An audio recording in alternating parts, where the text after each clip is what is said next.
maqamat affect different parts of your soul.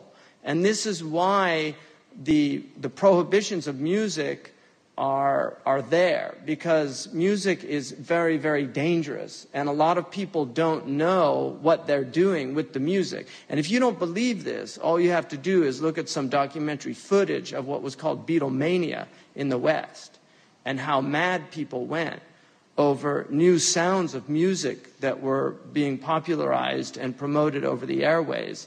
And rock and roll had a massive impact on people. And as it got darker and darker and you went into these heavy metal and all these other types of, you get some really, really serious problems at these concerts where people literally will go mad. I mean, obviously there's drug involvement, and this is another reason, because you'll find many of the hadith that talk about the prohibition of music also have drugs mentioned in the same hadith. In fact, there's an argument that all of them have drugs mentioned in the same hadith. And the Prophet ﷺ said the end of time won't come until people permit. And then he said, music, I mean, basically the sex, because that's the word he used meant that. And then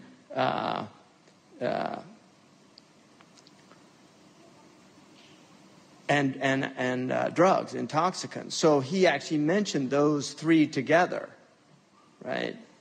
Which in Western parlance is sex, drugs, and rock and roll, which became a kind of mantra of the 1960s, and we're still feeling the repercussions of that in the West since that time, which was a massive change. And Plato argued that you will never change musical modes in a society except that it will have a radical effect on the culture and nature of the society. So musical changes actually are harbingers of shifts within society.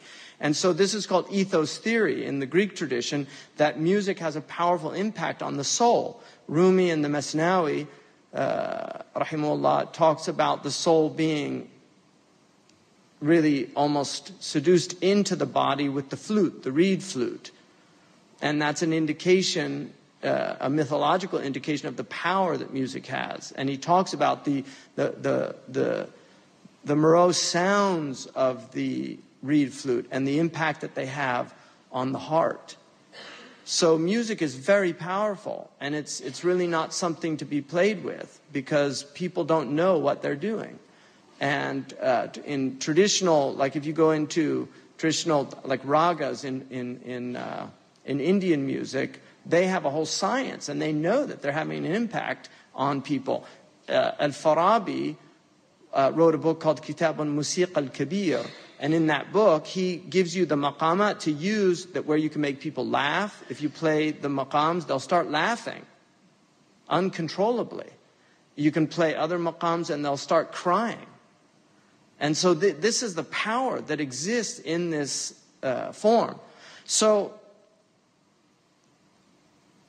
what you have to understand is that the religion does not have a blanket permissibility, and it doesn't have a blanket prohibition, but it has a dialectic of tension to make sure that we don't go astray in either way.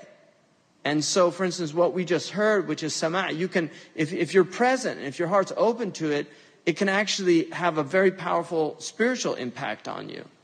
I mean, they can put you into a state of hudur, of presence with your Lord. And this can happen. And obviously, the Quran does this as well for people. And I don't want to put them in the same category, because they're not. إِذَا جَاءَ الْحَقِّ زَهِقَ الْبَاطِلِ.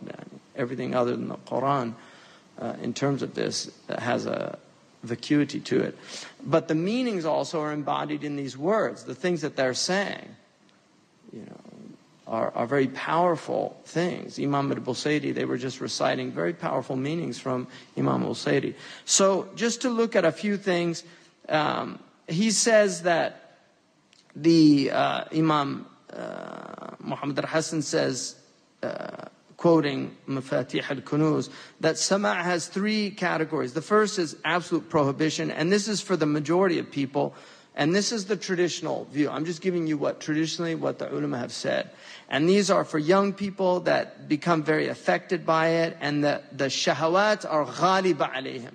When they have too much of their licentious nature is too strong. So the shahawat, the concupiscent soul, is very strong, and they haven't learned to control that yet. That this can actually arouse in them passions. And so for these people, it's not a good thing. And also because they haven't purified their hearts and worked on that. And so the sama' can actually have a negative effect on those people. And then the second one is mubah. And this is people that can listen to it and they just enjoy the sounds of it. And so it doesn't have a negative impact on them, but it's something that they take pleasure in. وَيَتَرَوَّحْ. They get some repose or something. And the third one is mandub, and these are the people that love Allah, and it actually encourages them to get closer to Allah, that they feel a nearness from it, and so it affects them in that way.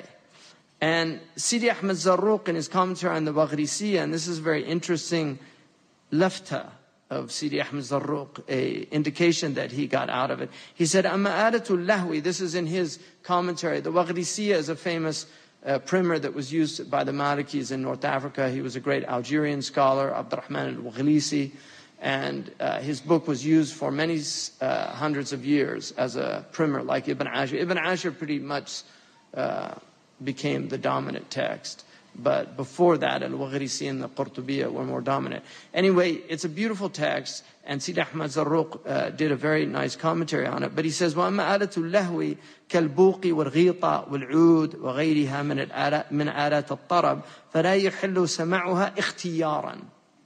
So Sidi Ahmed Zarruq says, as for these instruments of diversion, lahu is diversion, anything that entertains you, diverts you. He says, like the buq, the drum, the ghita, it's like a bagpipe, and then the oud, which is a stringed instrument, and these other types of instruments that are alat al-tarab. They're means by which people are excited. فَلَا يَحِلُّ سَمَعُهَا اخْتِيارًا. It's not permissible to listen to them by choice. So if you're hearing it in a store, doesn't go under that category. But then he says, وَمَا يُذْكَرُ عَنْ إِبْنِ عُمَرْ أَنَّهُ لَمَّا اشْتَازَ بِصَحْبِ الشَّبَابَ غَلَّقَ أُذَنَيْهِ. So he passed by a man who was playing an instrument, and he closed his ears. Ibn Umar radiallahu anhu, he plugged his ears. But he was with Nafi', وَلَمْ يَأْمُرْ نَافِعًا بِذَلِكَ يُحْتَمَلْ أَنَّ نَافِعًا لَمْ يُؤَثَّرْ عِنْدَهُ فَلَا يَلْزِمُهُ غَرْقُ أُذَنَيْهِ. So what he was saying is, what that indicates is that Nafi' was not affected negatively by these things. And so he didn't have to close his ears. Now he says, and this is Imam al-Wazani, who wrote, I think, one of the finest legal arguments that I've ever heard for the permissibility of music. He was a great scholar from Morocco. And the Moroccans tended to follow the Andalusian school because the Andalusians tended to be more lenient about this. And it's important for those of us who are in the West, in societies where music is profoundly central to the cultural heritage. Even though there's a lot of negative music, nonetheless, music is profoundly central to the cultural heritage. And so we have to be careful about making this an issue whereby people actually are alienated from Islam. So it's very important to have a nuanced understanding of this, because in certain countries in the Muslim world, it's not a problem. But if you take certain types of Islam as the way you introduce people to Islam, that could have a very negative effect. And that's why triaging is very important. You have to let people see what Islam is before you start giving them all the details, many of which are not agreed upon. I mean, this is part of the problem. We've got so many people that think this is Islam and there's no other Islam. It's my Islam or no Islam. And so what he says here, Imam Rawzani, فَلَا يَحِلُّ سَمَعُهَا اخْتِيارًا يعني حيث كانت تؤثر فيه بأن توقعه في محرم بدليل آخر كلامه حيث قال إن نافعا لم يؤثر فيه فلا يلزمه غلق أذنيه فهو يفيد أن عدم الحلية خاص بمن يؤثر فيه فتأمله. So what he's saying is, if you really look at the subtlety of this argument, he's saying that if it affects you negatively, right, then that's really what they're arguing, that you shouldn't be listening to this. And Nafi' was not affected by it, so he did not tell him to close his ears. So had it been haram to hear it, he would have told him to close the ears. Do you see?